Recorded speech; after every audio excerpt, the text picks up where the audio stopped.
like that bit. Ooh, think, Lane, think. My brother, I was talking about my family. I've got a brother with a lowrider. I mean, you would expect it, right, Garcia? And he's got this brown Monte Carlo with a chain steering wheel. And he sits in the car all day long, you know, listening to Santana. I'm like, Michael, get rid of this car. I mean, the Prestige license plate reads arrest me, okay? He's like, nah, man, it's a good car. And I'm like, Mike, get rid of this car, it's an eyesore. He's like, nah, man, it's a good car. And I walk away thinking, if it's such a good car, then why is it on cinder blocks in the backyard, bro? I tell true stories about my life, okay? And then I live near, I'm originally from South Broadway as a little girl, and then we moved to the North Valley, and the North Valley was a desert when I was a child. Everyone thought we were rich in our neighborhood just because we had a tree in our yard, okay? That's clean material. Try to work clean is hard. But I'm from the North Valley, and when I used to have a date pick me up in the North Valley, I'd say, you know, go down Rio Grande, make a right on Griegos, past the ditch. Everybody, like out here, they all live near an arroyo out here, right? Well, it's past the ditch in the North Valley. But now I live in something called the War Zone in Albuquerque. And they want to change it to the International District. And you know why? Because we get drugs from throughout the world in the International District. And in order to have someone come to my home to pick me up for a date, I tell them, go to Zuni and San Mateo near the Walmarts, go south and follow the little ice cream guy playing the carnival music all the way to Catherine. Make a left at Catherine past the Dairy Queen, the crack addict with the stolen bike, the hooker with the pink skirt. There's a hooker with a white skirt. You make a right turn at the hooker with the pink skirt. And you head on down a block all the way to the burning dumpster. I mean, I just opened the curtains like watching Cops all day in that neighborhood, okay?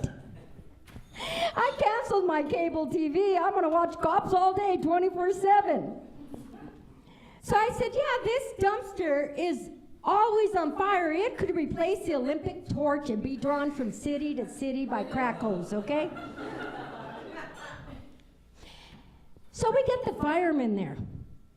We get the firemen, and you know why that dumpster's always on fire? Because of me. I think we have the best looking firemen in America. And I'm thinking about these firemen. I mean, it's like, wow, you know, what kind of qualifications did they have before being firemen? What, Chippendale dancers?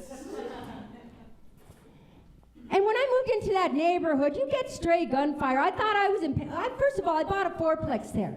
I thought I was investing on my future. I was really investing on my death, okay? And as a landlady, I love renting to Mexicans because Mexicans want to be low profile and they pay you with cash. American Hispanics want to pay you with food stamps. So when I bought this piece of property, I also bought a Kevlar kimono. And when the firemen come in, I'm like, oh, I'm so excited. In fact, all the women in the neighborhood are excited to see him. They're like, you want a cup of coffee, halfway down the block, right? We're all in our robes. You see a fireman, oh, a guy with a pension, you know?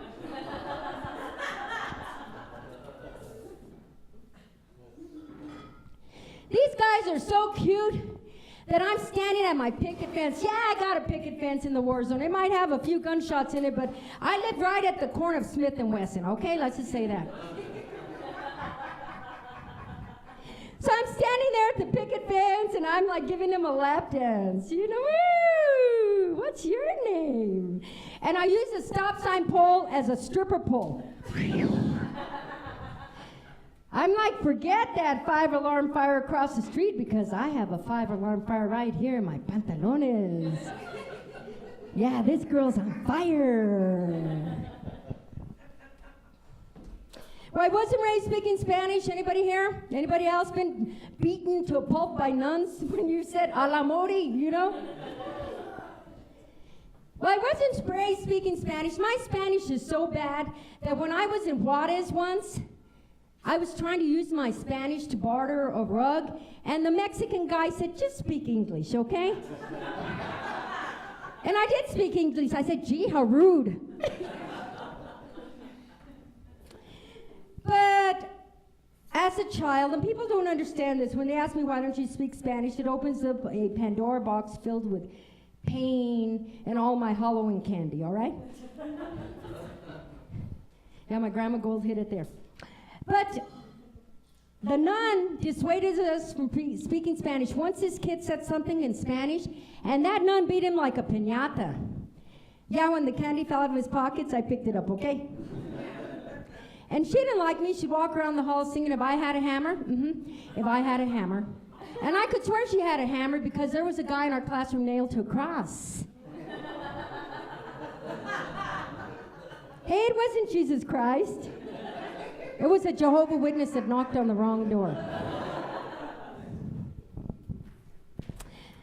Well, I have this strange theory. I've come to the conclusion that, well, I've been banned a lot doing comedy. When I first started doing comedy, I remember we had a hot air balloon fiesta in town, and I asked in the audience, are there any Japanese here? And I said, I guess not. I didn't see any balloons with Godzilla on them in the sky. And they're like, get the heck out of here, and they threw me out of the club, right?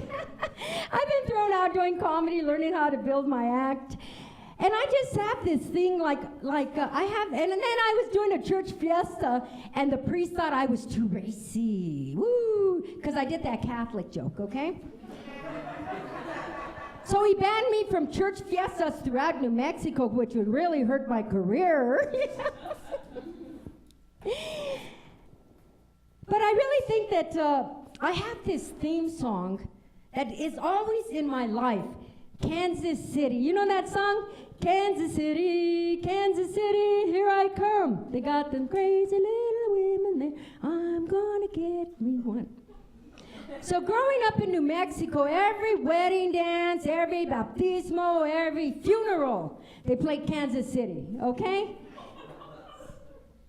So I have this theory. Let's say I died and I went to heaven. I'd be going up the stairs to heaven, not to Led Zeppelin, Stairway to Heaven. No, I'd be going up to Kansas City, here I come. And then I'd see like St. Peter at the pearly gates, and I don't have a filter. That's why I'm a comic. And I'd say, man, that angel playing Kansas City on the harp sucks, you know?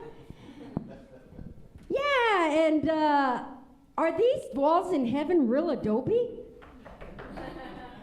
And he'd banish me. He'd say, get the hell out of here. And he'd banish me to purgatory.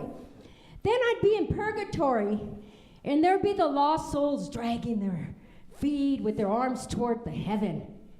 And I'd say, you know what? I've been up there. It's bright lights, big city. You got to get rid of those tattered clothes and maybe use those Crest white strips. And since they hate where they're at, they'd say, get the limbo out of here and banish me to hell. Then I'd be down in hell, meeting Lucifer at the gate, right? And I'd go to him and I'd say, hey, are those horns paper mache? And you look a little taller in your pictures.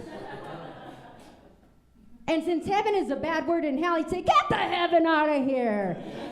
And he'd banish me to cyberspace, where I'd live as an annoying little virus in Martha Stewart's computer. Locked on iTunes to what? Kansas City, here I come. Thank you. I like that bit too.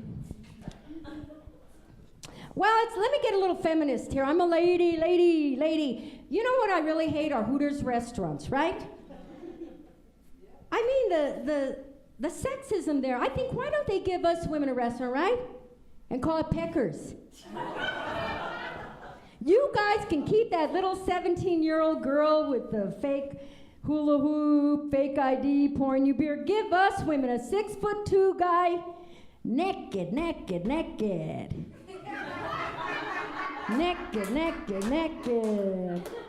Wearing the logo of a pelican, okay? With a beak out to here. Go cougars.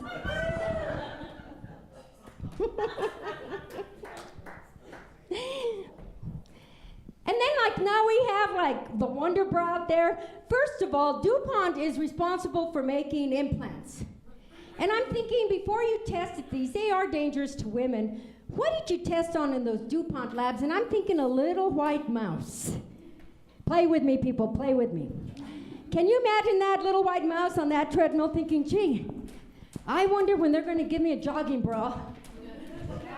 And how am I going to explain these breasts to my wife? See, to tell you the truth, I wouldn't mind getting breast implants. If the doctor could put little zippers, you know, my boyfriend would play with my breasts, I get him out, toss him on the bed, okay? But I'm gonna go play bingo. So I was wearing like the water bra the other day because I like to experiment with beautiful lingerie. And I was wearing the water bra and I was like sloshing all around the country western bar. And I saw a beautiful cowboy cross the room. And I was walking toward him, I tripped and hydroplaned out the door. Poor thing, huh? Well, I think New Mexico can get a little violent. It's hard to drive anywhere without road rage, right? And every time I run, first of all, there was a survey in one of Albuquerque's papers. The reason why people leave New Mexico, one was for the crime. Secondly, for the people, right? How insulting. But yet I understand that. Because every time I leave my house, I'm like, oh my God, what kind of confrontation am I going to get into today? So the other day, I was in Albuquerque at a really nice Smith's in a rich part of town, okay? And I'm shopping, and once I pay out, I'm walking out. The doors closed in the parking lot, and this little cholita came up to me. And I knew she was a little cholita because she had eyeliner like from here to Espanola, okay? But you know women, how you can't get your eyeliner on right? The other was like from here to Chilili. And she's like, excuse me, were you checking out my man? And I'm, like I said, I'm an honest person, so I was looking through him in the store, but I guess that's checking him out. So I said, well, I guess, and I put my hand on her shoulder, and she said, get your effing hands off me or I'll kick your behind right now.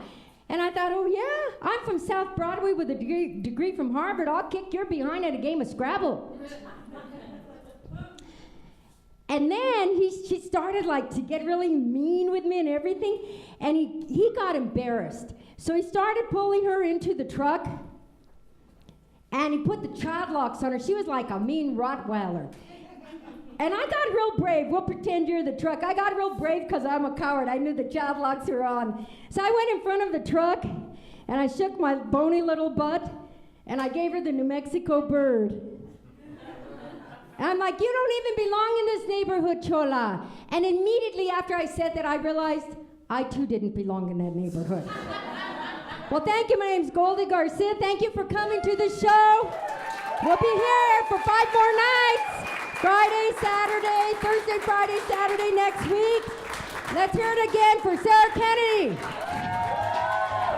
Mary Bird, Mariana, John, and your lovely host, Jessica Osborne. Thank you, everybody. Thank you.